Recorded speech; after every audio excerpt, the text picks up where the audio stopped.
축복합니다. 할렐루야. 예. 자, 반갑습니다. 오늘 계시록 20강 20강 강의를 하겠는데 오늘도 역시 계시록 5장 말씀입니다. 준비되셨나요? 자, 계시록 잘 못 찾겠죠? 무조건 성경 뒤쪽을 보세요. 예. 그 정도는 아시죠? 예. 성경 뒤쪽에 성경의 맨 마지막 성경입니다. 자, 1절부터 읽도록 하겠습니다. 내가 범에 보좌에 앉으신 이의 오른손에 두루마리가 있으니 안팎으로 썩고 7인으로 봉하였더라. 또 범에 힘있는 천사가 큰 음성으로 외치기를 누가 그 두루마리를 펴며 그 인을 떼기에 합당하냐 하나 하늘 위에나 땅 위에나 땅 아래에 능히 그 두루마리를 펴거나 보거나 할 자가 없더라. 그 두루마리를 펴거나 보거나 하기에 합당한 자가 보이지 아니하기로 내가 크게 울었더니 장로 중에 한 사람이 내게 말하되 울지 말라. 유대 지파의 사자 다윗의 뿌리가 이겼으니 그 두루마리와 그 7인을 떼시리라 하더라. 내가 또 보니 보좌와 내 생물과 장로들 사이에 한 어린 양이 서 있는데 일찍이 죽임을 당한 것 같더라. 그에게 7뿔과 7눈이 있으니 이 눈들은 온 땅에 보내심을 받은 하나님의 7영이더라. 그 어린 양이 나와서 보좌에 앉으신 이의 오른손에서 두루마리를 취하시니라. 그 두루마리를 취하심에 내 생물과 24장로들이 그 어린 양 앞에 엎드려 각각 검은 고와 향이 가득한 금 대접을 가졌으니 이 향은 성도의 기도들이라. 그들이 새 노래를 불러 이르되 두루마리를 가지시고 그 인봉을 떼기에 합당하시도다. 일찍이 죽임을 당하사 각 족속과 방언과 백성과 나라 가운데서 사람들을 피로 사서 하나님께 드리시고 그들로 우리 하나님 앞에서 나라와 제사장들을 삼으셨으니 그들이 땅에서 왕노로 타리로다 하더라. 내가 또 보고 들음에 보좌와 생물들과 장로들을 둘러선 많은 천사의 음성이 있으니 그 수가 만만이요 천천이라. 큰 음성을 이르되 죽임을 당하신 어린 양은 능력과 부와 지혜와 힘과 존귀와 영광과 찬송을 받으시기에 합당하도다 하더라. 내가 또 들으니 하늘 위에와 땅 위에와 땅 아래와 바다 위에와 또 그 가운데 모든 피조물이 이르되 보좌에 앉으신 이와 어린 양에게 찬송과 존귀와 영광과 권능을 세세토록 돌릴지어다 하니 내 생물이 이르되 아멘 하고 장로들은 엎드려 경배하더라. 아멘. 우리가 계시록을 연구 없이 읽으면은 솔직히 이거 이해하기가 쉽지 않습니다. 우리가 큐티 할 때 얼마 전에 이 계시록 지금도 하나요? 예. 이 계시록을 하는데 계시록을 큐티 하라 그러면은 큐티가 잘 됩니까? 예. 솔직히 말해서 큐티가 잘 됩니까? 뭔 말인지 잘 모르겠죠. 예. 계시록 큐티 잘못했다가 또 이상한 또 방향으로 갈 수도 있고요. 예. 계시록은 굉장히 좀 이해하기 어려운 건 사실입니다. 그렇지만은 알고 보면은 어렵진 않아요.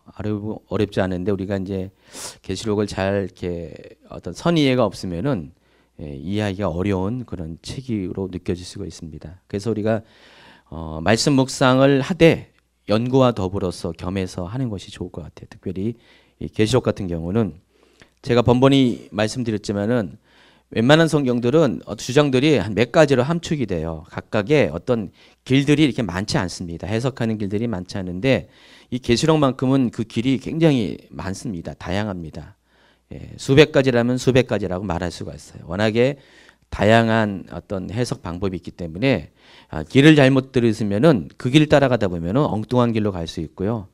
그리고 길을 가다가 이 길인지 저 길인지 헷갈릴 때가 많이 있습니다. 저도 이제 가끔 가다가 이제 이 계시록에 관한 책들 어떤 연구들을 참조를 할 때가 있는데 한참 하다가 딱 책을 덮을 때가 많이 있어요. 예, 좀 같이 길을 걷다가 어느 순간에 가면은 좀 다른 얘기를 좀 하시는 분들이 많아요.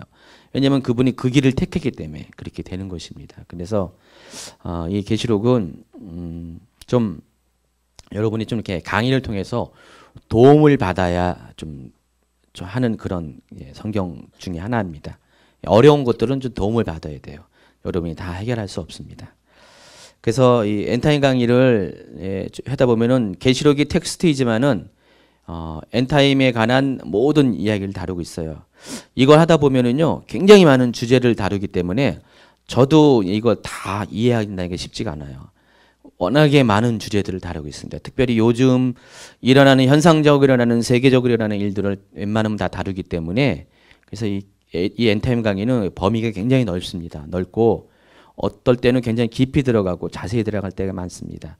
뭐 제가 하는 강의의 특징은 저는 이제 좀 어렵게 좀 강의하는 스타일이에요. 내용을요. 좀 깊이 뭐 그냥 잠깐 지나가도 되는 건데 저는 굳이 설명을 막 해가지고 예, 많이 합니다. 근데 그렇게 하는 이유가 좀 더디더라도 그렇게 함으로써 여러분의 기초가 좀 더 단단해질 수 있도록 하기 위해서 그런 방식을 택합니다.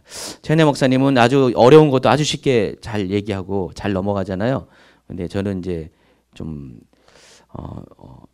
원고도 많고 좀 그런 스타일입니다. 그래서 여러분이 좀 이렇게 차근차근 예, 이 계시록은 그렇게 공부해야 된다라는 생각을 가지고 예, 공부에 임해주길 바랍니다. 자, 지난 강의에서 이미 5장은 2번이나 들어갔습니다. 예, 5장을 들어갔고 우리 5장이 나오기 전에 계시록 4장의 광경을 우리가 기억하십니다. 계시록 4장에는 예, 한마디로 얘기하면은 한 그림으로 표현할 수가 있어요. 제가 이제 페이지 수를 줄이느라고 이 그림을 여기서 뺐습니다. 예, 지난 19장에도 아마 나와 있습니다. 19장에도 나와 있는 이 그림 생각나시죠? 하늘 보좌에 예, 이 그림 생각나실 것입니다. 예, 한마디로 계시록 4장을 얘기하면은 방금 얘기했던 그 그림입니다. 하나님 보좌가 있으시고 그 보좌를 둘러싼 여러 존재들이 있죠. 그래서 제일 하나님 보좌 제일 앞에 뭐가 있습니까? 7 등불 성령을 말하는 것이고 그 앞에 4 생물을 말합니다. 스랍 천사들을 말하고요. 그리고 그 주위에 둘러싼 장로들이 있죠. 예, 입사장로가 있고요. 그리고 그 둘레를 둘러싼 수많은 천군관 천사가 있는데 그리고 이제 계시록 4장은 거기까지만 남아 있고요. 계시록 5장에 계시록 5장에 보면은 거기에 이제 또 새로운 존재가 나옵니다. 그 존재가 누군지 아시죠? 바로 예수님이십니다. 그래서 계시록 4장에는 아직 소개되지 않는 예수님이 등장합니다. 근데 그 계시록 5장에서 만나는 예수님은 어린 양의 모습을 가지고 우리에게 찾아오십니다. 6절을 다시 한번 읽도록 하겠습니다. 내가 또 보니 보좌와 4 생물과 장로들 사이에 한 어린 양이 서 있는데 일찍이 죽임을 당한 것 같더라. 그에게 7 뿔과 7 눈이 있으니 이 눈들은 온 땅에 보내심을 받은 하나님의 7 영이더라. 자, 예수님을 얘기하는데 예수님이 어린 양의 모습을 갖고 왔고요. 그리고 예수님에게 뭐가 있다고요? 7 뿔이 있고 7 눈이 있습니다. 예수님이 참 괴물도 아니고 참 이렇게 보면 참 이해가 안 되잖아요. 그래서 우리가 좀 설명이 필요하다는 것입니다. 자, 예수님이 실제로 양의 모습을 가지고 오신 것은 아닙니다. 여기서 계시록은요 실제적으로 문자적으로 이해하는 부분이 있고요, 또 상징적으로 이해하는 부분이 같이 혼재되어 있습니다. 그러니까 어떤 분들은 문자적으로만 이 계시록을 이해하려고 하는 분이 있고요, 반대로 상징적으로만 풀려고 하는 분이 있는데 이 둘 다가 다 옳은 방법은 아닌 것 같아요. 2개가 다 겸해서 그러니까 어떤 부분은 문자적으로 이해되고요, 어떤 부분은 상징적으로 이해해야 된다는 것입니다. 제가 그때마다 문자적으로 이해할 부분과 상징적으로 이해할 부분들을 이렇게 다 이렇게 그때마다 코치를 해주고 있어요. 자, 여기 나와 있는 어린 양은 예수님이신데 이 예수님은 어린 양의 실제적인 모습으로 서 계신 것이 아니라 사도 요한이 예수님을 어린 양으로 묘사한 이유는 다름 아닌 요한복음 1장 29절에 소개한 바로 그 어린 양의 이미지를 가지고 지금 설명을 하고 있습니다. 요한복음 1장 29절을 볼까요? 이튿날 요한이 예수께서 자기에게 나오심을 보고 이르되 보라 세상죄를 지고 가는 하나님의 어린 양이로다 그랬습니다. 자, 요한계시록은 누가 썼어요? 요한. 또 요한복음은 누가요? 요한. 같은 사람이 쓴 겁니다. 그래서 지금 요한계시록을 쓴 저자와 요한복음을 쓴 저자가 같은 사람이기 때문에 그 같은 사람 안에 투영된 예수님의 모습은 결국은 같은 이미지였습니다. 마태가 예수님을 어린 양으로 묘사하지 않았습니다. 오직 이 복음서에서 사도 요한이 예수님을 어린 양으로 묘사를 했습니다. 그래서 예수님은 어떤 어린 양입니까? 세상 죄를 지고 가시는 어린 양입니다. 세상 죄를 지고 간다는 것은 어떤 의미입니까? 구약의 제사 제도를 보면은 뭐죠?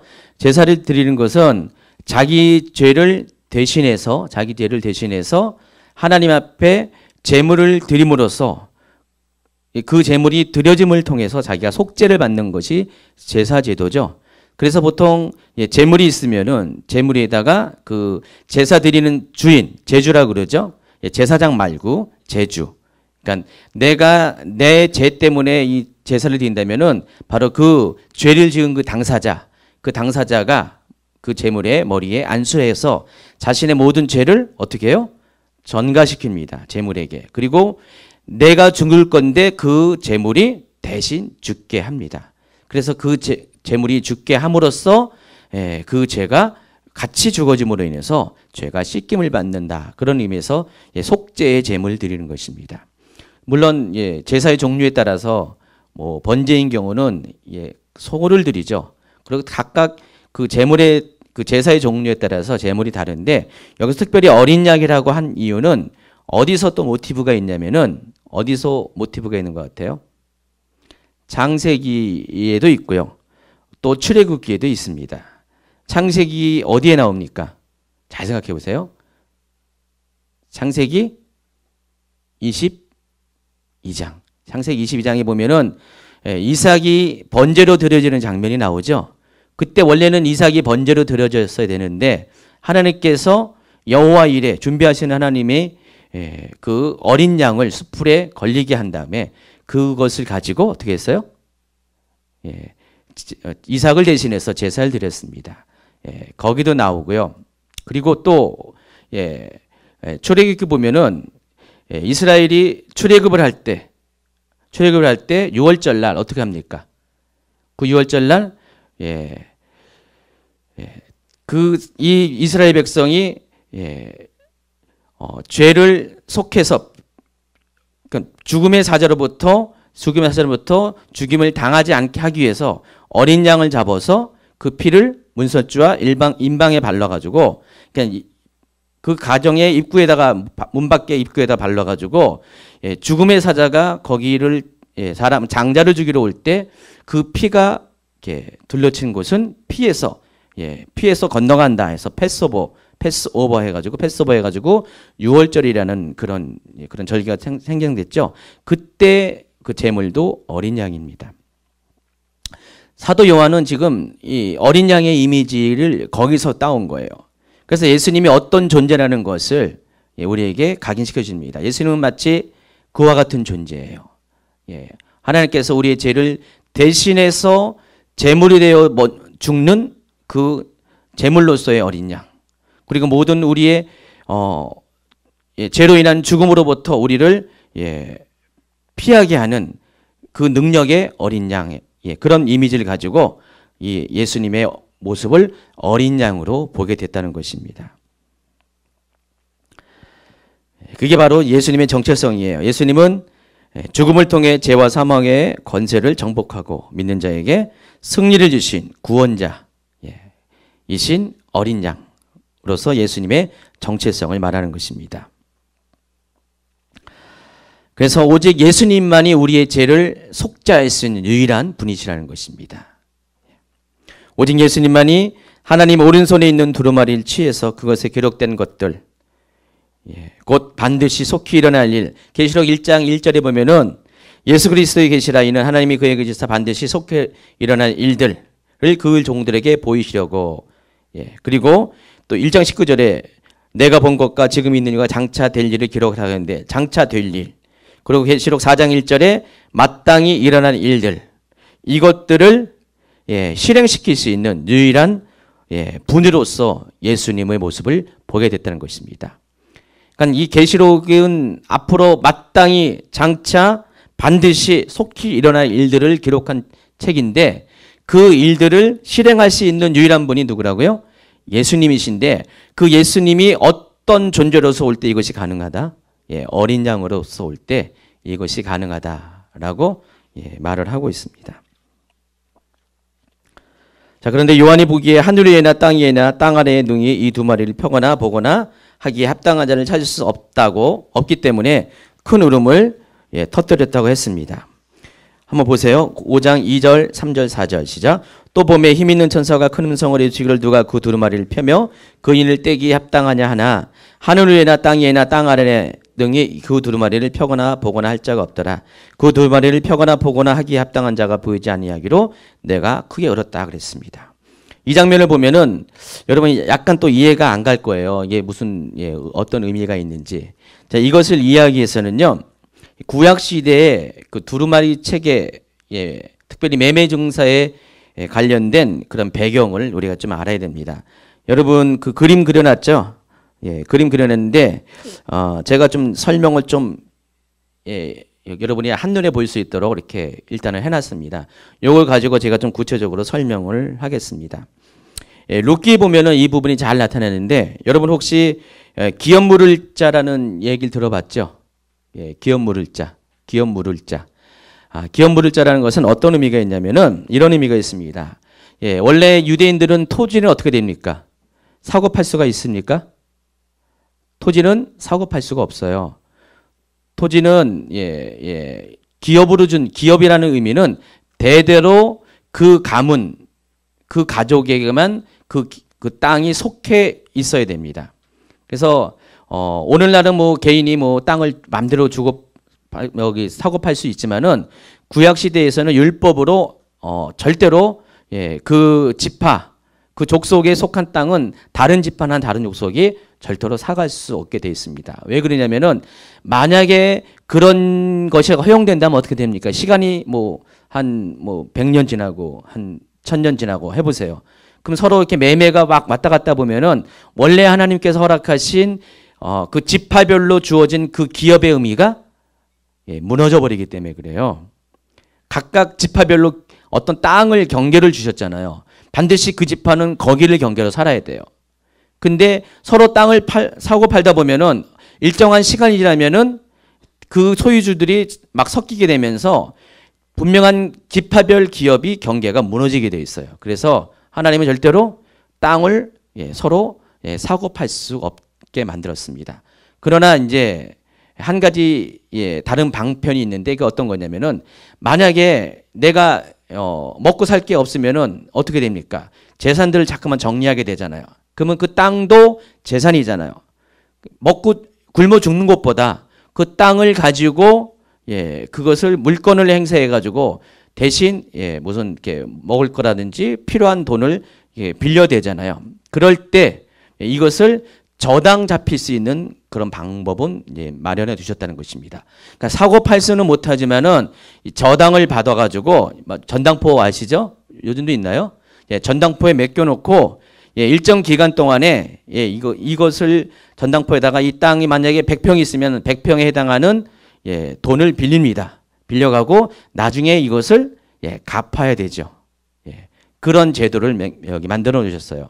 그러니까 저당을 맡길 제도를 만들었는데 그때 저당을 할 때는 반드시 매매 증서를 이렇게 만듭니다. 실제로는 이것이 이제 사고 파는 것이 아니지만은 일종의 무슨 증서라고 볼까요? 차용 증서 같은 그런 거죠. 그래서 매매 증서를 기록해서 두루마리에다가 그 내용을 적은 다음에 임봉을 합니다. 아무나 열지 못하게 임봉을 합니다. 그리고 이것을 개인이 갖고 있는 것이 아니에요. 거래 당사자가 갖고 있는 것이 아니라 이 매매 증서를 누구한테 맡기냐? 제사장에게 맡깁니다. 그러니까 제사장이 할 일이 그때 참 많았어요. 환자가 있으면은 막 환자 판별도 제사장이 특별히 무슨 뭐 유출병이라든지 이런 거, 문둥병, 제사장이 이게 문둥병이냐 아니냐, 또 문둥병이 낫냐 안 낫냐 이것도 판별하는 것도 다 제사장이고요.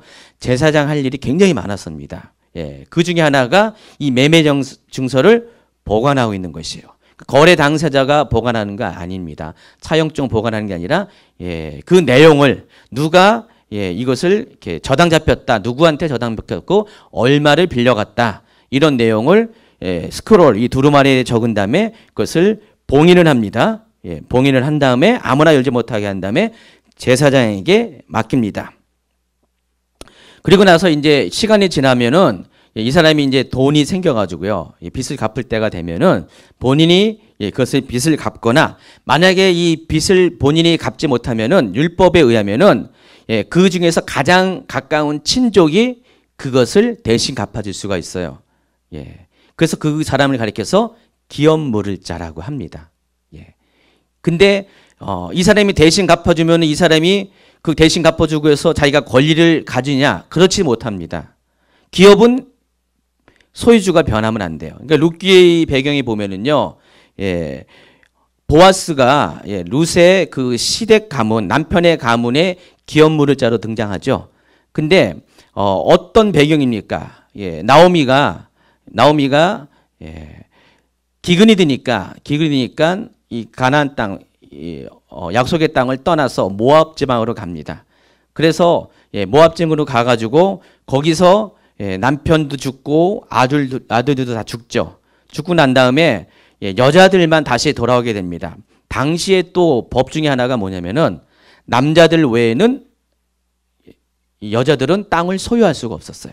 물론 시대가 흘러가지고 한참 지난 다음에 일부의 경우는 여자들도 땅을 이렇게 상속받는 경우가 좀 부분적으로 있지만은 원칙적으로는 예, 여자들은 땅을 소유할 수가 없어요. 남편이 죽으면 어떻게 됩니까?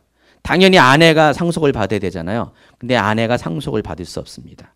예, 그런 사람을 보고 뭐라 합니까? 과부라 그러죠. 과부는 땅을 소유할 수가 없습니다. 그럼 당연히 아들이 땅을 소유해야 되잖아요. 근데 여기 이 케이스는 어떻게 됩니까? 아들도 다 죽었어요. 기업을 인계받을 아들들도 다 죽었기 때문에 이 집안에는 그 기업으로 있는 땅을 인계받을 사람이 아무도 없습니다. 아무도 없어요. 예, 그래서 예, 다시 기근이 이제 풀려가지고 모압 땅에서 다시 예, 예루살렘으로 돌아왔을 때 그 땅을 소유할 수가 없는 거예요. 땅이 분명히 자기네 가문의 땅임에도 불구하고 이것은 남자들 외에는 가부들은 예, 소유할 수 없기 때문에 예, 이들은 자기 땅이 있음에도 불구하고 이삭을 주워서 먹고 사는 그런 예, 비참한 처지에 있게 된 겁니다. 그럴 때 예, 누군가가 그 친척 중에 누군가가 나타나 가지고 이 기업을 물은다고 하게 되면 어떻게 됩니까? 그 사람이 예, 그 남자잖아요. 예, 남자가 그 가문의 기업을 예, 대신 받는 거예요. 근데 문제가 뭐냐면은 이런 경우는 이 사람은 자기의 소유가 아니에요. 한마디로 대리자가 되는 것이에요. 대리자. 그러니까 자기가 예, 이 사람 잃어버렸던 땅을 되찾는데 기업 물을 자로서 역할을 하지만은 자기한테는 아무런 이득이 없는 거예요. 이득이 없고 어떻게 됩니까? 이걸 가지고 예, 그 과부들만 좋게 하는 예, 그런 일을 하게 됩니다. 그러니까 첫 번째 순서가 된 사람이 있었어요. 근데 이 사람이 딱 보니까 예, 이거 해봤자 자기한테 유익이 안 되니까 안 했습니다. 거절했습니다. 나는 기업 이거 예, 물을 자 안 내겠습니다. 거절하니까 두 번째 순서가 보아스였어요. 예, 보아스가 예, 자기가 기업 물을 자로 예, 자기가 이제 결정을 하게 됩니다. 그래서 이 땅은 예, 자기 땅이 되는 게 아니에요. 자기는 이름만 빌려주는 것이에요. 예, 그런 이제 제도가 있습니다. 그래서 이제 그 땅의 소유권은 이 여자들이 이제 갖는 것이지만은 실제로는 법적으로는 안 되니까 이 기업 물을 자가 예, 그것을 이렇게 예, 자기의 그런 어떤 권한을 빌려줘서 예, 그것을 찾아오게 해가지고 이제 권리를 주장하게 되죠. 근데 이 경우 보아스는 그것으로 끝난 것이 아니라 룻을 아내로 삼아가지고 아예 한 가정을 이뤄가지고 완전한 예, 기업으로 이렇게 한 가정으로 이렇게 만들어 버리죠. 자, 그런 이야기가 있습니다. 그래서 예, 이 기업 물을 자가 나타나게 되면 어떻게 되냐? 제사장에게로 갑니다. 그래서 그 증서를 매매 증서를 예, 확인합니다. 그리고 나서 그 매매 증서에 있는 인을 떼게 됩니다. 인을 떼게 되고 그 증서의 내용을 사람들한테 공개를 합니다. 자, 그렇게 되면은 그때부터 그 증서에 기재됐던 모든 빚이 소멸이 되고 예, 그 땅은 다시 옛주인에게 돌아가는 효력이 발생하게 됩니다. 바로 이게 이제 룻기서에서 나오는 것이에요. 그래서 원래 그 나오미와 룻의 가문으로 그 원래 그 기업이 땅이 예, 소유가 다시 돌아가는 장면이 예, 바로 그 내용이라는 것입니다. 예, 그것을 적은 것이 룻기고요. 예, 룻기서를 통해서 우리가 예수님 오늘 계시록 5장에 나오는 예수님의 역할이 어떤 역할인지 우리가 설명을 할 수가 있습니다. 자, 예수님은 어떤 분이시냐? 오늘 바로 이 보아스와 같은 기업 물을 자의 역할을 가지고 이 땅에 오셨다는 것입니다. 자, 그것을 설명하는 것이 여러분 그림을 한번 잘 보시기 바랍니다. 자, 요한이 본 7인으로 봉해진 두루마리 책은 어떤 책의 성격이 어떤 거라고 했어요? 지난 시간에 얘기했죠. 바로 종말의 심판을 담은 책이에요. 그러니까 앞으로 심판이 어떤 방식으로 어떻게 어떤 과정을 통해서 진행될 것인가를 기록한 일종의 계획서, 시나리오라고 말씀드렸습니다. 그래서 이 하나님 오른손에 있는 이 두루마리 책 안에 모든 그런 마지막 때의 비밀이 다 기록이 되어 있는 것이에요. 그래서 이 기록, 이 책이 열려야지만 어떤 일이 생깁니까? 열려야지만 하나님의 원래 계획들이 실행이 되는 것이에요. 원래 계획들이 실행이 되는 것인데, 근데 문제는 하나님 오른손에 붙잡고 있기 때문에 아무나 접근할 수가 없다고 그랬죠. 또 삼중잔치를 했다고 그랬죠. 또 이 책은 어떻게 됐습니까? 안팎으로 쓰여졌다고 그랬고요. 또 뭐가 있었다고 했죠? 7개의 인으로 봉인됐다고 했습니다. 근데 이 두루마리는 열려져야 되는데 누군가가 와서 열어야지만 마지막 때 심판이 진행이 되고 심판이 지난 다음에 예수님이 다시 오시게 되는 것인데 이것을 할 자가 아무도 없었다는 것입니다. 이것을 열 수 있는 사람은 아무도 없다는 것이에요. 왜냐하면 사탄도 열 수 있는 것이 아니고 뭐 천사가 열 수 있는 것도 아니고 그렇다고 해서 우리 인간이 죄지은 인간이 이것을 열 수 있는 것이 아니기 때문입니다. 오직 이것을 열 수 있는 분은 하나님 자신밖에 없어요. 그래서 이것을 열 수 없었기 때문에 이것 때문에 요한은 슬피 울었다고 그랬습니다. 왜냐하면 이것을 열어야지 마지막 때가 일이 진행이 돼야지 그래야지 주님의 재림이 오고 이 땅에 천년왕국이 오고 또 새하늘과 새 땅이 오게 되는데 이것을 열 자가 없어가지고 많이 울었다는 것입니다. 그 얘기가 5장 4절에 나옵니다. 그 두루마리를 펴거나 보거나 하기에 합당한 자가 보이지 아니하기로 내가 크게 울었다. 그러니까 요한이 운 이유가 이겁니다. 아까 얘기했던 룻과 나오미가 기업 물을 자가 나타나야 되는데 기업 물을 자가 없으니까 어떻게 됩니까? 뻔히 그 땅이 저기 있는 건 아는데 누군가가 나타나기만 하면 그것을 내가 기업 물겠다고 자신이 선택만 하면 이것을 그 땅이 자기에게 돌아오게 되는데 이것을 할 사람이 없으니까 발을 동동 거리는 거예요. 막 울고 있는 것이에요. 누가 이것을 기업 물어줄까? 기업 물어줄까? 아무나 이것 선뜻 자기한테 이익이 되지 않으니까 선뜻 물 생각은 기업 물을 생각은 안 하고 있습니다. 그런 상태처럼 이 마지막 심판을 담은 책이 열려져야지만 하나님 심판이 이루어지고 그래야지 마지막 종말이 오고 새하늘과 새 땅이 오게 되는데 이것을 뻔히 아는데 이것을 열 자가 없는 거예요. 그러니까 요한이 지금 그 같은 자를 발견하지 못해서 울고 있었다는 것입니다.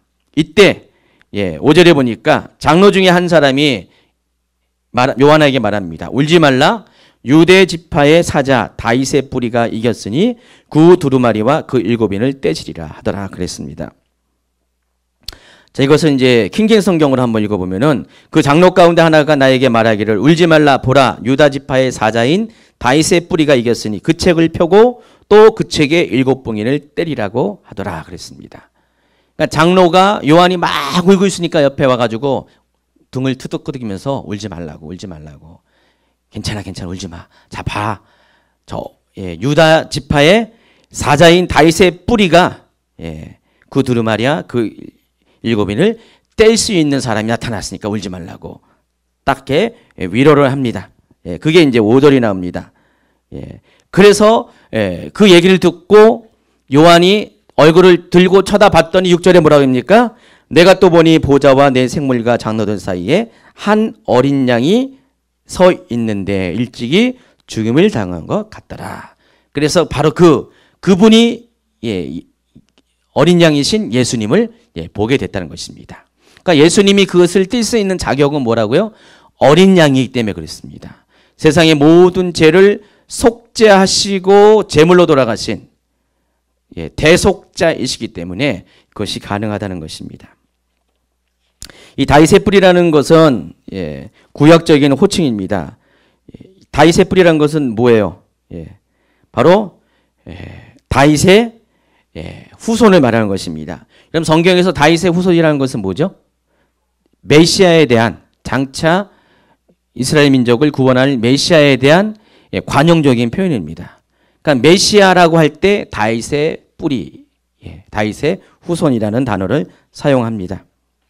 그러니까 예수님은 누구라고요? 메시아. 그러니까 지금 이 장로가 말하는 것은 예수님이 어떤 존재로서 오셨다고요?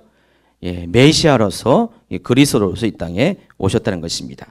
유다의 사자라는 것은 바로 승리자를 말하는 것입니다. 그래서 예수님은 이긴 자로서, 메시아로서 이긴 자로서, 마지막 때를 이긴 자로서 오셨다는 것입니다. 그런 예수님이 나타났기 때문에 더 이상 울 필요가 없다는 것이죠. 그 얘기를 하고 있습니다. 그리고 장로는 요한에게 바로 그 어린 양이신 다윗의 뿌리이고 또 유다의 사자이신 예수님께서 그 인을 떼실 것이라고 알려주었습니다. 드디어 이제 기업 물을 자가 나타났다는 것입니다. 그리고 이제 어린 양을 보았습니다. 자, 이야기가 쭉 256페이지까지 쭉 나와 있습니다. 저 위에 보면 256페이지 조그맣게 그림 그려놨잖아요. 자, 예수님이 두루마리를 지금 쫙 피고 계시고요. 예수님의 뒤로 예수님의 정체성을 유다의 사자로서 또 어린 양으로서 이렇게 표시하고 있습니다. 이 유다의 사자라는 것과 어린 양이라는 것은 예수님의 그런 어떤 그 정체성, 예수님의 그 이때의 그 역할이 어떤 역할로 오셨다는 것들을 알려주는 상징적인 이야기입니다. 사도 요한이 사자의 얼굴을 본 게 아니라 어린 양의 모습을 본 것이 아니라 사자의 모습과 같은, 어린 양의 모습과 같은 예수님의 정체성을 본 거예요. 그러니까 예수님을 실제적으로 어린 양으로 본 것이 아니라 바로 예수님의 정체성을 그렇게 상징화해서 지금 표현을 했다는 것입니다. 그것이 이제 쭉 나와 있어요. 257페이지까지 쭉 나와 있습니다. 가지고 여러분 이제 성경에 나와 있는 어린 양에 대한 어떤 어떤 실제적인 사용 예를 이렇게 찾아낸 거니까 한번 확인해 보시고요. 자, 그런데 이 어린 양이신 예수님에게 7뿔과 7눈이 있다고 했습니다. 그러니까 예수님이 7뿔이 있고 7눈이 있는 것이 아니라 여기서 7뿔과 7눈도 역시 상징적인 표현입니다. 7뿔은 뿔은 시편 112편인가 어딘가 나와 있는데 들소의 뿔, 들소의 뿔 나오죠. 어떤 들소의 뿔이 상징하는 게 뭐냐면은 힘과 능력을 말하는 것입니다. 자, 이 뿔은 이제 힘을 상징한 거예요. 성경에서 뿔은 힘을 상징하는데 예수님은 힘을 가진 자로서 왔습니다. 근데 그 힘이 7힘이라는 것은 뭡니까? 완전수죠. 그러니까 예수님은 완전한 힘을 가진 분. 또 예수님은 7눈을 갖고 있다고 했습니다. 7눈은 성경에서는 성령을 말하고 있습니다. 계시록 5장 6절 그에게 7뿔과 7눈이 있는데 이 눈들은 온 땅에 보내심을 받은 하나님의 7영이더라 그랬습니다. 그래서 완전한 하나님의 영, 그 성령을 가리킵니다. 그래서 예수님의 모습은 첫 번째 유다의 사자의 모습으로 오셨고 또 다윗의 뿌리로 오셨고 그리고 그 모습 가운데 어린 양이 모습이 갖고 있고요. 그리고 또 그 어린 양의 모습 가운데 7뿔과 7눈을 가지고 있다고 했습니다. 자, 이 모든 것들은 예수님의 정체성을 다 말하는 그런 상징적인 표현입니다. 자, 예수님은 다윗의 사자처럼 이긴 자로 오셨고요. 예수님은 유다의 사자처럼 이긴 자로 오셨고 다윗의 뿌리, 다윗의 후손으로 메시아로서 오신 것이고 또 예수님은 우리 죄를 속죄하기 위해서 오신 어린 양으로 오셨는데 그 어린 양의 모습 가운데는 완전한 힘을 갖고 있었고 또 그리고 그 안에 예수님 안에 성령이 계신다는 것들을 이렇게 다 상징적으로 보여주고 있다는 것입니다. 바로 그런 예수님이 드디어 두루마리를 취하십니다. 5장 7절입니다. 그 어린 양이 나와서 보좌에 앉으신 이의 오른손에서 두루마리를 취하시니라 그랬습니다. 자, 두루마리를 딱 취하니까 어떻게 됩니까? 갑자기 분위기가 바뀝니다. 8절부터 한번 읽어보세요. 어떤 분위기로 바뀌었습니까? 예수님이 그 두루마리를 취하자마자 그 두루마리를 취하심에 네 생물과 이스라 장로들과 그 어린 양 앞에서 엎드려 각각 검은 고와 향이 가득한 금대접을 가졌으니 이 양은 성도의 기도들이라. 그들이 새 노래를 불러 이르되 두루마리를 가지시고 그 인봉을 떼기에 합당하시도다. 일찍이 죽임을 당하사 각 족속과 방언과 백성과 나라 가운데 사람들을 피로 사서 하나님께 드리시고 그들로 우리 하나님 앞에서 나라와 제사장들 삼으셨으니 그들이 땅에서 왕노릇하리로다 하더라 그랬습니다. 지금 예수님의 모습을 보면서 예수님이 두루마리를 취하는 장면을 보면서 지금 하나님 보좌에 있는 네 생물과 이스라엘들이 어린 양 앞에서 검은과 향이 가득한 금대접을 가지면서 예수님이 행하신 것들을 지금 찬양을 하고 있습니다. 갑자기 분위기가 싹 바뀌는 것을 알습니다. 이 전까지 어땠어요? 하나님 손에 오른손에 마지막 심판의 내용을 담은 두루마리가 있었습니다.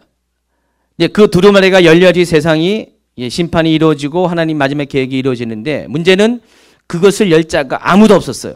그것 때문에 사도 요한은 막 울고 있었습니다. 울고 있었는데 울고 있는 자기 등 뒤에 와서 장로 중에 하나가 등을 툭툭거리면서 울지 말라고 하면서 지금 유다의 사자고 다윗의 뿌리인 어린 양이 이 모든 것을 이기고 여기 서 있다. 딱 봤더니 정말로 예수님의 모습이 보였고요. 예수님의 모습을 보였는데 예수님이 보자마자 그 예수님 어떻게 했습니까? 그 하나님 오른손에 있는 두루마리를 딱 취하셨다는 것입니다. 취하시니까 이 장면을 보고 하나님 보좌에 있었던 네 생물과 24장로들이 그 장면을 보고 너무나 기뻐가지고 어떻게 됩니까? 지금 예수님을 찬양하는 장면이 나오고 있습니다. 갑자기 분위기가 슬픔에서 기쁨으로 바뀌었습니다. 이 장면이 이제 바뀌었어요. 이 장면이 아까 그 매매증서의 이야기에 소개하면 어떤 장면입니까? 드디어 기업 물을 자가 나타나서 이제 제사장한테 가가지고 제사장한테 요구합니다. 그 매매증서를 지금 달라고 하면서 그 기업 물을 자가 매매증서를 손에 딱 취하는 장면까지가 온 거예요. 그러니까 어떻게 됩니까? 좀 있으면은 그 매매증서가 열리게 되면 어떻게 됩니까? 잃어버렸던 땅, 저장 잡혔던 땅이 다시 내게로 돌아오는 그 기쁨이 지금 예고가 되어 있는 것이에요. 그러니까 어떻게 돼요? 그것 때문에 지금 축제가 벌어지고 있다는 것입니다. 하늘의 축제가 벌어졌습니다. 이제야말로 비로소 사단의 최종적인 심판을 집행할 수 있는 길이 열리게 됐다는 것입니다. 지금까지는 사탄을 심판을 하고 싶어도 할 수가 없었어요. 왜냐하면 두루마리가 열려져야지 그것이 카운트다운이 돼야지 사탄이 이제 심판을 받게 되는데 사탄이 계속해서 지금 악한 행동을 하고 있잖아요. 성도들을 괴롭히고 있고 온 세상을 막 지금 막 그렇게 짓밟고 있는데 지금 상황은 어떤 상황이냐면요. 사탄에 의해서 계속해서 순교자가 막 발생하고 있어요. 순교자가 막 발생하고 있어요. 계속 사람이 죽고 있고요. 막 사람들이 고통을 당하고 있어요. 지금 이 장면은 어디냐면은 하나님 보좌에서 일어나는 장면이에요. 하늘에서. 천국에서 이런 장면입니다. 천국에서 지금 이 장면이 있을 때 이 땅 아래에서는 사단이 계속해서 세상을 통치하고 있어요. 특별히 계속해서 마지막에 끝까지 가면 갈수록 어떻게 됩니까? 세상을 향한 사단의 그 핍박은 더 세질 거 아니에요. 이전에 경험했던 것보다 더 심한 고통을 당하고 있어요. 지금 그것을 아마 요한도 알고 있었을 것 같아요. 비록 자기는 입신에서 위에 있지만은 이 땅에서 일어나는 일들을 알고 있기 때문에 한시가 급한 거예요, 지금. 성도들을 구해야 돼요. 당시 요한은 실제적으로 어떤 상황입니까? 실제적으로 요한이 이 계시록을 쓸 때, 입신을 해서 하나님 보좌에 갈 때는 7년 대박해가 진행되고 있는 상황이었어요. 이 도미티안 황제에 의해서 당시 소아시아에 있는 대부분의 교회들이 많은 사람들이 성도들이 끌려가가지고요. 핍박을 당하고 순교를 하는 그런 시간들이었어요. 무려 7년 동안의 이 일이 끊어지지 않았습니다. 완전히 대혼란의 시기였어요. 그러니까 크리스찬의 이름을 갖고 있는 것은 저주였어요. 그래서 성도들이 도망가고 피하고만 그런 아주 그냥 아비규환의 그런 상황이었어요. 이 땅에서 지금 그것이 막 이루어지고 있어요. 근데 지금 요한은 그것을 알고 있습니다. 근데 이것이 빨리빨리 하나님 손에 있는 두루마리가 열려져야지 사탄이 이제 심판을 받는데 이게 자꾸만 지체되니까 막 속이 타는 거예요. 애가 타는 거예요. 빨리 열어줘야 되는데 애가 타고 있습니다. 그래서 이것이 열어지기를 바라는데 아무나 이것을 열 수가 없었고 오직 유일하신 죄가 없으신 죄와 사망의 권세를 이기신 유일하신 예수님만 이것을 열 수 있는 유일한 분인데 그 예수님이 드디어 나타났고 마침내 예수님이 손에 그 두루마리가 들려지게 되니까 이제 어떻게 됩니까? 사탄을 심판하게 한 카운트다운이 이제 작동이 되기 시작하잖아요.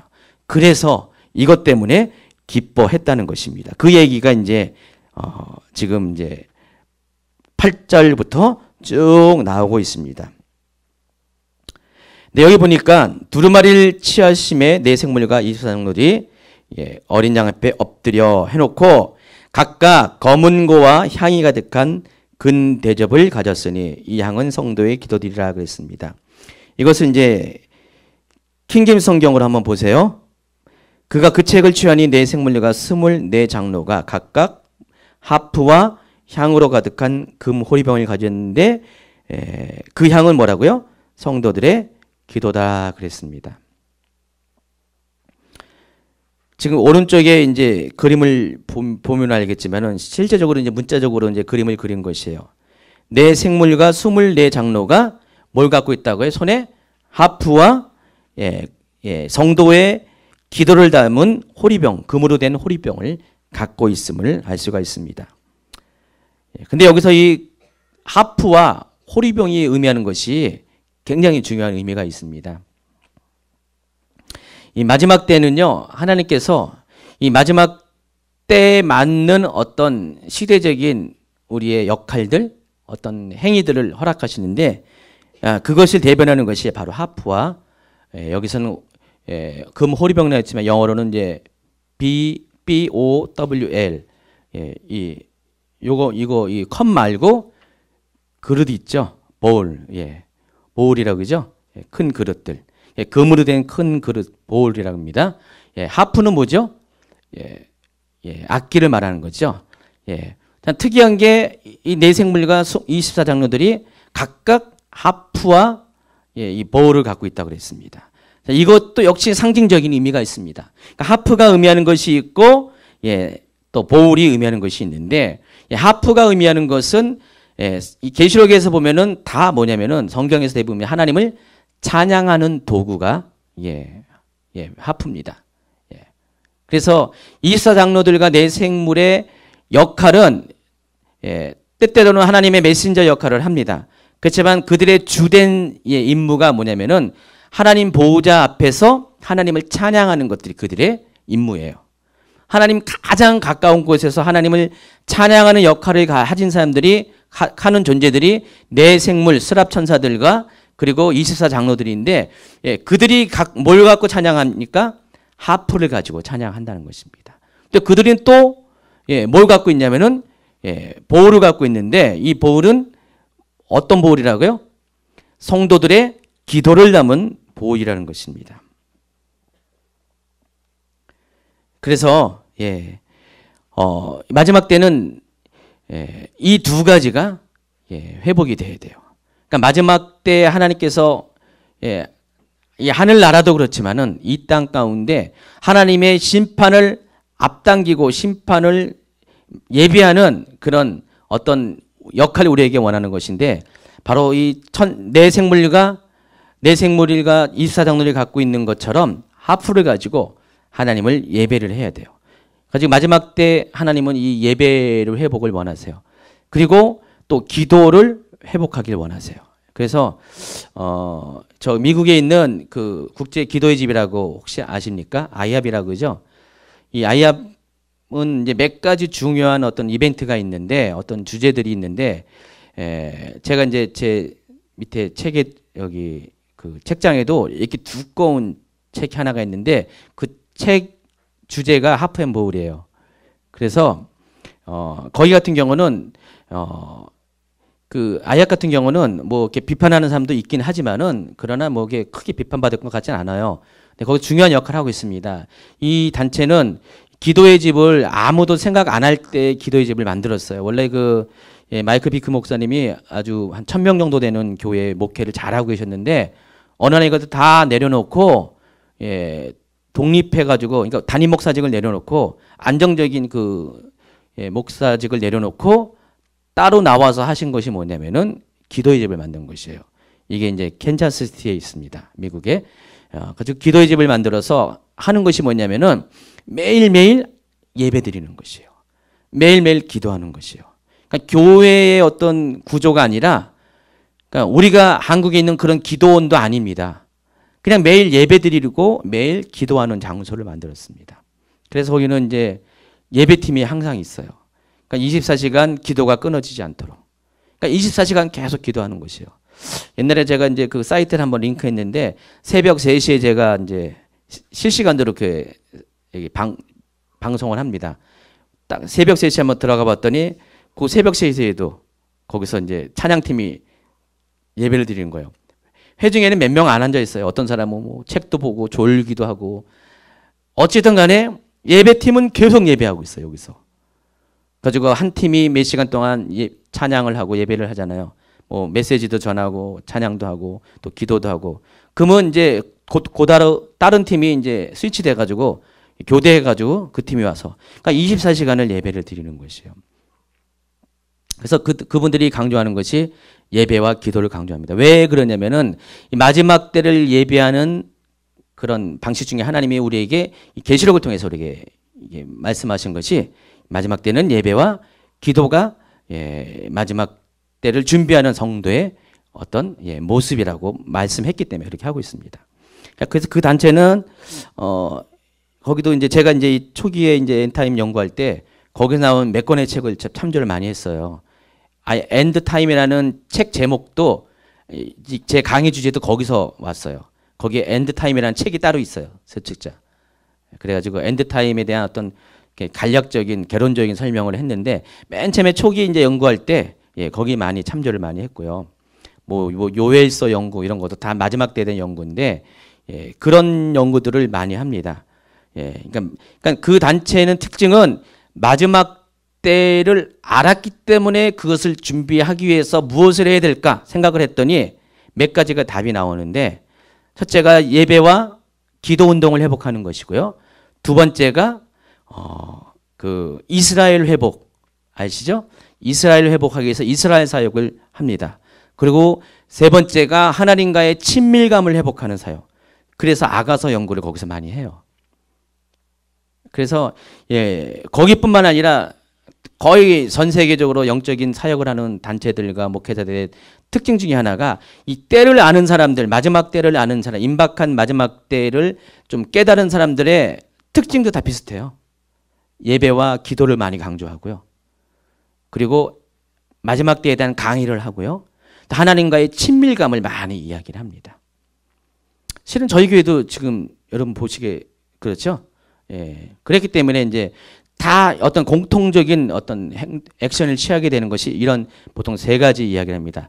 저희도 이제 이스라엘에 관한 이야기를 좀 하고 싶은데 아직 이제 거기에 대해서 제가 이렇게 못했어요. 근데 앞으로는 그렇게 아마 하게 될 것입니다. 그래서 이런 것들이 마지막 때 때를 준비하는 그런 교회와 성도들 목회자들이 하는 어떤 공통된 공통 분모입니다. 그래서 바로 그 소스가 여기서 나온 것이에요. 계시록 이 5장에서 하프 앤 보울이 바로 그 어떤 모티브가 되는 것입니다. 그래서 마지막 때는 하나님께 드리는 예배와 그리고 찬양 그리고 기도가 기억됩니다. 이것이 하나님 앞에 기억되는 그런 성도의 행위라는 것입니다. 계시록 6장 9절부터 11절 보세요.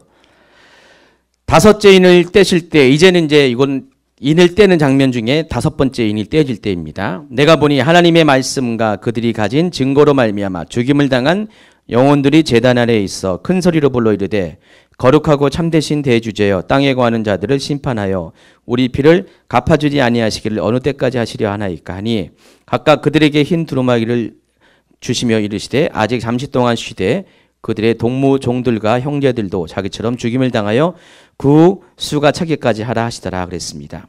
자, 이 장면은 마지막 심판을 기다리는 먼저 간 성도들, 특별히 어떤 사람입니까? 순교자들을 말하는 겁니다. 순교자들이 지금 하나님 보호자 앞에서, 재단 앞에서 지금 하나님 앞에 떼를 쓰고 있는 것이에요. 하나님 언제까지 우리의 원수를 안 갚아주고 언제까지 계속 지체하십니까? 그때 하나님 뭐라고 했습니까? 조금만 더 기다려. 조금만 더 기다려.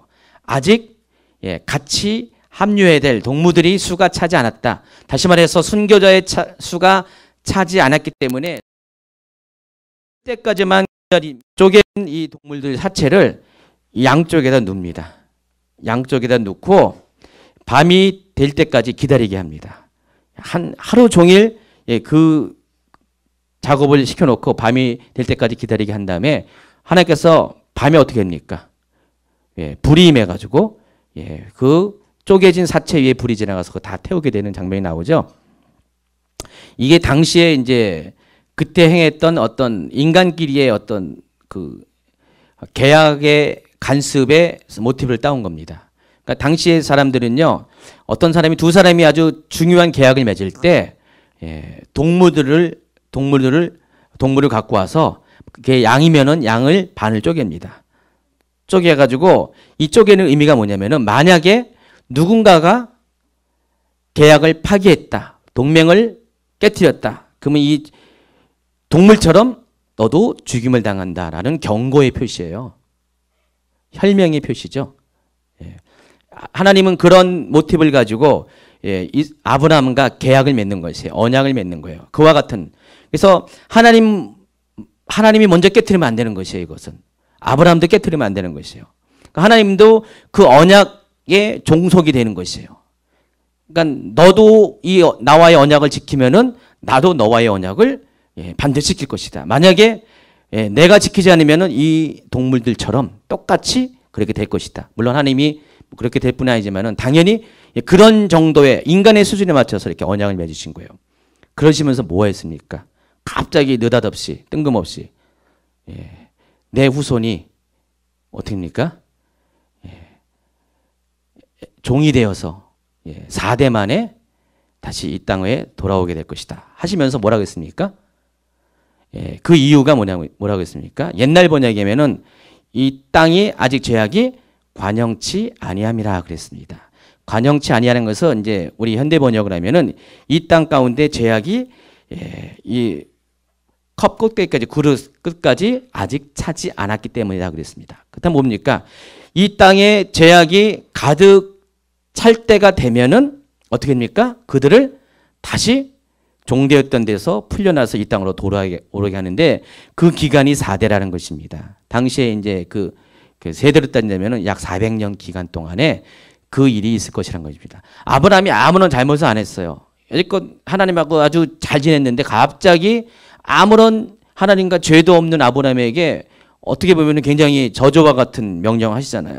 갑자기 그 후손들이 종이 되어서 400년 동안 종살이를 하다가 다시 돌아오게 한다는 것입니다. 그러니까 아브라함의 후손으로 입장해 보면 억울한 거잖아요. 근데 하나님의 섭리 가운데서는 이유가 있다는 것이에요. 두 가지 이유가 있습니다. 첫째는 이 땅이 앞으로 살아갈 이 땅이 어떤 땅입니까? 죄악이 장차 400년 후면은 관영할 땅이 된다는 것이죠. 죄악으로 가득 찬 땅이 되겠다는 것입니다. 그런 땅에 이들이 있으면 어떻게 됩니까? 선택받은 백성인데 순결해야 될 백성인데 이 땅에 있으면 어떻게 됩니까? 그 죄악 가운데 똑같이 노출돼 가지고 같은 죄를 저지르는 그런 사람이 될 수가 있잖아요. 그러다 보니까 이들을 그 땅에서 피하게 하시는 것이에요. 그래서 하나님 어떻게 됩니까? 애굽에 종살이는 하지만은 종은 종인데 어떻게 됩니까? 고센 땅이라는 아주 고립된 지역에서 다른 이집트의 영향을 받지 않는 고립된 지역에서 이 고센 땅이라는 것은 낙동강 하구에 있는 곳이라서요. 아주 농사가 잘 되는 아주 좋은 땅입니다. 목축이 잘 되는 좋은 땅이에요. 따지고 보면 굉장히 좋은 땅이에요. 예. 그런데 거기에다가 하나님이 놓고요. 이스라엘 백성이 4대 만에 430년 만에 72명이 가가지고 몇 명이 됐어요? 200만 명이 넘잖아요. 갑자기 무슨 뭐 쥐도 아닌데 쥐가 그러잖아요. 쥐가 뭐 2년만 지나면 뭐 몇만 마리가 된다고 했죠.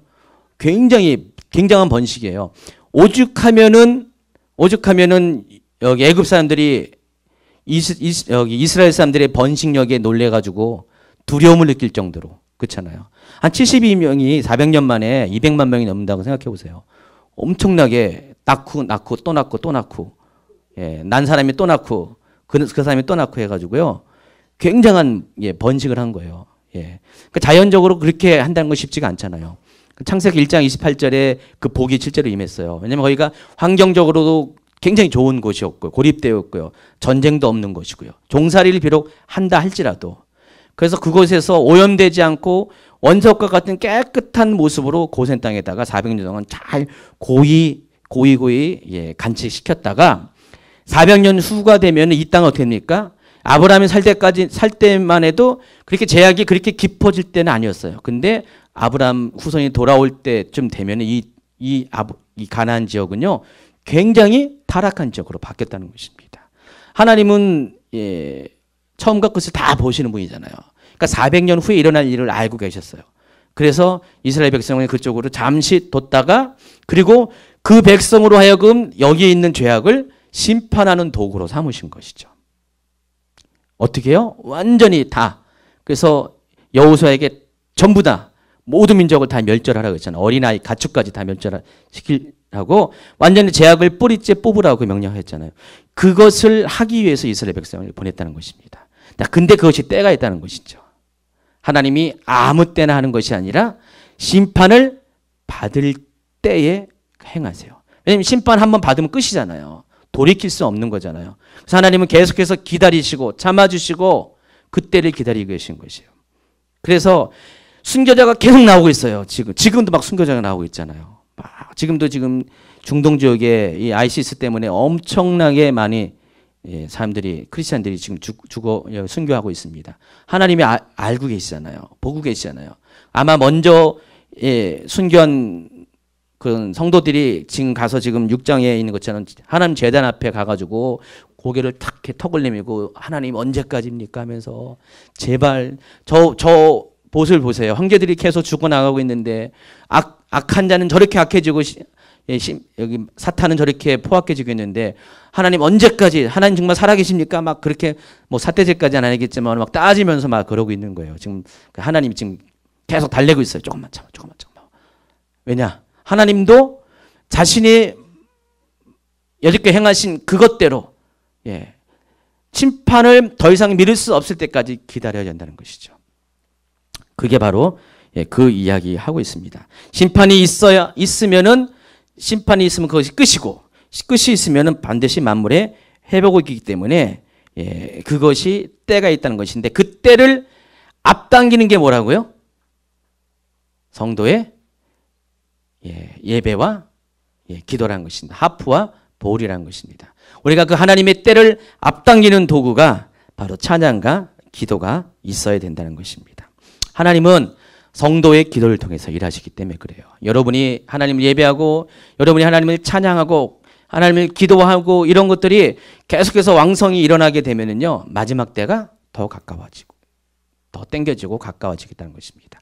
왜냐하면 하나님이 심판을 하려면 반드시 하나님도 심판의 근거가 있어야 되기 때문에 악해지는 세상과 더불어서 성도들이 계속해서 하나님 앞에 기도하는 그 금 호리병, 금대접이 끝까지 차올라야지 그때 넘치게 될 때 하나님의 일들이 이루어지게 된다는 것입니다. 그래서 지금 그 작업을 하고 있는 거예요. 마지막 때를 앞당기기 위해서. 마지막 때가 빨리 오게 하기 위해서 이 기도 운동들이 지금 전 세계적으로 일어나고 있습니다. 지금 그래서 뭐 여러분 알고 있는 예루살렘도요. 제가 몇 년 전에 들은 얘기는 예루살렘 갔다 오신 분 있죠. 동서남북으로 기도의 집이 다 있죠. 11절 읽도록하겠습니다. 내가 또 보고 들음에 보좌와 생물들과 장로들을 둘러선 많은 천사의 음성이 있으니 그 수가 만만이요 천천이다. 예, 만만이요 천천이. 만 곱하기 만, 천 곱하기 천. 예, 만 곱하기 만은 수가 몇입니까? 10만, 100만, 1000만. 예. 천만의 천사. 아닌가요? 아니죠? 천만이 아니죠? 하여튼 수천만. 아니야. 자주간. 저는 요즘 계산이 좀 안 돼서 이해하시고요. 자주간 여기서 만만천천이라는 것은 헤아릴 수 없는 그런 뜻입니다. 헤아릴 수 없는 수많은 천사들이 경배를 합니다. 뭐라고 했습니까? 큰 음성을 이르되 죽임을 당하신 어린 양은 능력과 부와 지혜와 힘과 존귀와 영광과 찬송을 받으시기에 합당하다. 어디 많이 들어보는 거 같죠? 예, 찬송에 나오죠. 어떤 찬송이죠? 예. 죽임 당하신 어린 양, 그 맞아요, 있어요. 예, 그 찬양이 계시록 5장을 가지고 가사를 만든 거예요. 그러니까 능력과 부와 지혜와 힘과 존귀와 영광과 찬송이 하나님은 받기에 합당하십니다. 어린 양은 그걸 받기에 합당하시는 것입니다라고 우리가 보통 찬양을 하잖아요. 우리도 막 그런 찬양을 많이 하잖아요. 이 찬양이 우리가 그냥 드린 찬양이 아니라 어디서 드린 찬양이라고요? 지금 하나님 보좌에서 드린 찬양이에요. 그래서 이런 찬양은 굉장히 좋은 찬양입니다. 하나님한테 직통으로 가는 찬양이에요. 찬양팀도 이런 찬양을 많이 불러야 돼요. 그러니까 여기 계시록에 관련된 이 보좌에서 관련된 것들을 잘 앞으로 계시록 하다 보면 거기에 맞는 가사들을 맞는 찬양들을 자주 부르세요. 이것은 지금 천국에서 실제 상황입니다. 지금 실제 상황에 천국에서 이런 찬양이 불려지고 있어요. 제가 그냥 제 말이 아니라 여기 성경에 나와 있어요. 사도 요한이 직접 목격한 거예요. 사도 요한이 봤더니 수천만의 천사들이 경배하는 거 봤더니 천사들이 이런 찬양을 한다고 하고 있습니다. 죽임 당하신 어린 양 하면서 부와 권세와 힘과 존귀와 영광 찬송 받으시기에 합당하신 어린 양. 이게 지금 천사들이 부르고 있어요. 여러분도 지금 부르고 있습니다. 또 보니까 13절에 보니까 또 내가 또 드린 하늘 위에나 땅 위에나 땅 아래와 바다 위에나 또 그 가운데 모든 피조물이 이제는 하늘에 있는 상황뿐만 아니라 하늘 위에나 땅 위에나 땅 아래와 바다 위에나 또 그 가운데, 그러니까 모든 하나님이 지으시는 모든 피조 세계의 모든 공간을 말하는 것입니다. 거기에 있는 모든 피조물이 뭐라고 했습니까? 여기도 똑같아요. 보좌에 앉으시니와 어린 양에게 찬송과 존귀와 영광과 권능을 세세토록 돌릴지어다. 이 찬양을 하고 있어요. 이 얘기를 하니까 내 생물이 바로 앞에 하나님 보좌 앞에 있는 내 생물이 뭐라고 했습니까? 아멘 하고 장로들은 엎드려 하나님을 경배합니다. 이게 지금 천국의 예배의 어떤 그런 모습이에요. 천국이 이렇게 예배하고 있어요. 그리고 내 생물도 계속해서 하나님을 찬양하고 또 24성도 찬양하고 거기 있는 수많은 천사와 그리고 모든 피조물들이 모든 존귀와 모든 영광 받으세요. 모든 부와 모든 권세가 하나님께 있습니다. 또 죽임당한 어린 양께 있습니다. 그러면서 주님만 찬양합니다. 경배합니다 하고 이렇게 엎드리는 것 이것이 바로 하나님 앞에 드리는 예배라는 것입니다. 그래서 여기 이 세 가지의 모습을 통해서 우리가 알 수 있는 것은 이곳에도 역시 삼중적인 강조와 반복이 나타나 있습니다. 성경에서 세 번에 걸쳐서 반복적으로 하는 것들, 삼중적으로 한다는 것들은 굉장히 아주 중요한 의미가 있다는 것입니다. 하늘의 보좌에서 이렇게 하나님을 찬양하고 있다는 것입니다. 결론을 맺으면은 이 두루마리는 하나님이 이 세상을 향한 심판의 계획을 담은 실행서, 명성서입니다. 그래서 이것은 태초부터 보좌에 계신 분, 옛적부터 보좌에 계신 분이 옛적부터 오른손에 붙잡고 계신 것이었어요. 그러니까 원래 하나님의 계획 가운데 있었던 것입니다. 근데 이 계획은 반드시 실행되어야 되는데, 근데 이 계획이 실행되지 아니하면 이 세상은 역시 계속 죄와 또 어둠의 권세 가운데 신음하게 되어 있습니다. 근데 이 만물이 회복이 되기 위해서는 반드시 이 두루마리가 펼쳐져야 돼요. 근데 아무나 이것을 펼칠 수가 없습니다. 워낙에 하나님은 너무나 중요한 것이기 때문에 이것이 열려지면 심판이 카운트다운되기 때문에 여러분 핵폭탄 버튼을 아무나 누르면 안 되잖아요. 2중 3중으로 안전장치 해놓잖아요. 한 번 누르면은 끝이기 때문에. 그래서 이 두루마리가 한 번 열려지면 끝이기 때문에 하나님은 보완을 했는데 그러나 이것은 반드시 열어져야 돼요. 왜냐하면 계속해서 이 세상은 순교자들이 막 생겨나고 있고요. 세상은 점점점 죄악으로 관영되고요. 마치 이스라엘이 고센 땅에서 종살이를 하지만은 그러나 이 가나안 땅이 이제는 심판의 때가 가까우면 갈 것으로 더욱더 죄악이 심해져 가지고 하나님의 심판의 기준에까지 막 차오르는 그 정도까지 가고 있기 때문에 가면 갈수록 더욱더 거기 사는 사람들 힘들잖아요. 어렵잖아요. 순결한 백성들은 고통당하잖아요. 그러니까 심판이 땡겨져야 되는데 아무나 이것을 열 자가 없었습니다. 아무나 열 수가 없고 열 자도 없습니다. 오직 유일하신 유다의 사자이시고 다윗의 뿌리이고 또 하나님의 어린 양이신 세상을 이기신 오직 예수님만 이것을 열 수가 있는데 바로 그분이 나타났다는 것입니다. 그리고 그분이 이것을 붙잡았습니다. 취했습니다. 그리고 이것을 열기만 하면 됩니다. 그러면 이제 하나님의 심판이 이제 이루어집니다. 이러니까 어떻게 돼요? 환호성이 펴지면서 어찌 이렇게 깊은 일이 있을 수가 있어요 하면서 내 생물과 또 24상도들과 수많은 천사들과 그리고 모든 피조분들이 하나님을 찬양하고 높이고 예수님을 존귀케 하는 그런 찬양을 하고 있다는 것입니다. 자, 이것이 이제 계시록 5장에 나와 있는 이야기예요. 어쨌든 하나님은 어떤 상황이든지 하나님의 두 가지 성품 뭐죠? 공의와 이 궁유를 언제나 충족할 수 있는 방식으로 하나님의 일들을 행하시는데 이것을 충족할 수 있는 유일한 분이 바로 예수님이라는 것입니다. 오직 예수님만이 이것을 충족시킬 수 있는 그런 분이시라는 것입니다. 그래서 이 예수님이 드디어 나타나셨고 이제 6장부터는 드디어 그 인들이 하나씩 떼어지는 장면이 나옵니다. 그리고 인이 떼어질 때마다 하나님의 심판이 진행이 되게 됩니다. 마지막 카운트가 이제는 다 돼가지고 3, 2, 1, 0 해가지고 이제 하나하나 계획된 일들이 실행이 되는데 그 자세한 내용들이 거기부터 이제 첫째 인이 떼어질 때 어떤 일이 생기니 둘째 인이 떼어질 때 7의 인 재앙이 있은 다음에 바로 이어서 7 나팔 재앙 그리고 바로 이어서 7 대접 재앙이 이루어진 다음에 이 세상이 마지막이 오게 됩니다.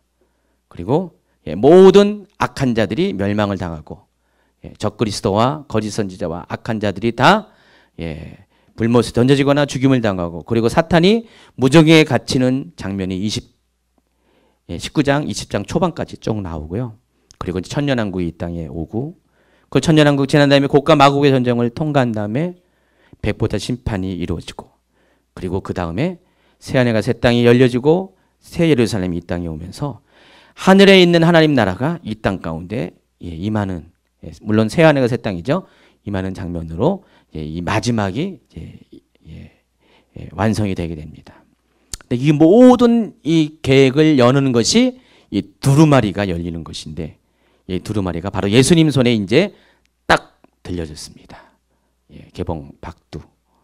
그래서 다음 주에는 그것이 이제 열리는 장면을 하나하나 설명하는데 이걸 하려면 한 2주 정도 지난 다음에 하게 될 거예요. 그 전에 중요한 또 주제들을 다루는데 다음 주에 다룰 게 뭐냐면은 7년 환란에 대해서 다룰 겁니다. 7년 환란이 어떤 의미가 있는지 어떤 그런 근거를 가지고 7년 환란이라는 것이 나타내는지 아마 한 주 내지 2주 동안 이렇게 다루게 될 것이 약간 좀 굉장히 좀 여기 복잡하고 좀 깊이 들어가는 이야기입니다. 그래서 그거 다룬 다음에 7인의 재앙을 바로 들어가도록 하겠습니다. 자, 이 시간에 기도합니다. 기도하는데 우리가 말씀을 붙잡고 기도하기 바랍니다. 무엇보다도 어떤 분들은 마지막 때가 오는 것을 굉장히 두려워하고 있어요. 심판이 오는 것이 굉장히 그들에게는 걱정거리입니다. 하나님 웬만하면 나 연수 때도 다 살다가 나 죽은 다음에 오시면 안 되겠습니까? 뭐 그런 분이 있고요. 뭐 그런 마음에서인지 마지막 때 얘기하는 것 굉장히 부담스러워하고 있습니다. 무슨 마지막 때 얘기하냐, 굉장히 경기를 갖고 계신 분도 있습니다. 그러나 여러분, 이제 오늘 말씀 통해서 알겠지만 마지막 때가 온다는 것은 결코 두려운 것이 아니에요. 마지막 때가 온다는 것은 이 세상의 온전한 회복이 임한다는 그런 것이기 때문에. 그러나 마지막 때가 오기 전에는 반드시 한 번의 그런 겪어야 될 과정을 겪어야 됩니다. 그것이 어떤 사람들에게는 환난이고요, 어떤 사람에게는 심판입니다. 이것들이 다 겪어진 다음에 만물이 회복되는 마지막이 오게 될 것입니다. 그래서 우리가 기도할 것은, 하나님, 이 마지막 때는 기도가 회복되어야 되고 예배가 회복되어야 되고요, 또 마지막 때에 맞는 메시지가 회복되어야 되는데, 하나님, 이 성전에서 그것들이 회복되게 하심을 감사합니다. 이 성전뿐만 아니라 이 나라의 민족과 모든 교회 가운데 이 마지막 때에 대한 메시지가 회복되고 이런 계시들이 풀어져서 성도들이 정말 이것을 두려운 것이 아니라 기대를 가지고 마지막 때를 소망하는 모습으로 바뀌길 원합니다. 더 이상 마지막 때를 두려워서 도망가는 치는 자가 아니라 이 마지막 때 아멘 주 예수여 오시옵소서, 마라나타 주님을 환영할 수 있는 정도로 주님 맞을 준비해 있는 정결하고 깨어있는 성도들이 되게 달라고, 우리 이 시간에 먼저 교회를 위해서, 성도들을 위해서, 목회자를 위해서, 또 이 나라의 민족을 위해서 한 5분 동안 기도한 다음에 또 여러분 자신을 위해서 기도하는 시간을 갖도록 하겠습니다.